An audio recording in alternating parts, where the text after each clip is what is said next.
Okay ba mukuha og kondo para ipaarkila? I-math nato na. Let's say ang presyo sa kondo for a studio unit or one bedroom unit diri sa Davao City, approximately moabot na siya og 4 million pesos. And ang average rental po niya on a monthly basis is nasa mga 25,000 pesos per month.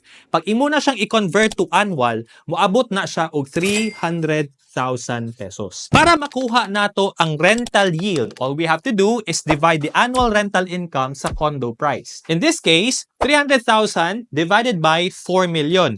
Ang mugawas ana sa calculator kay 7.5% per annum. Kani siya is based on gross. Wala pa nato gihisgutan kung imo bang giutang sa bangko, imong operational expenses, at the same time imong tax rates. Kung gusto po nato makuha ang return on investment, all we have to do is divide the 4 million pesos sa ato ang 300,000. In this case, 13.33 years bago nato mabalik ang ato ang kapital. But then again, this is based on gross. So kung okay ba mokuha og kondo para ipaarkila, the answer is magdepende kung satisfied na ba ka aning numbers, because some people okay na sila ani, some people are not. In fact, if you compare the rental yield to other investment platforms, sometimes makasulti ka na mas better na lang kung ibutang nimo sa lain. Pero ang other investment platforms like MP2, digital savings, bonds, kay wala man pud sila capital appreciation.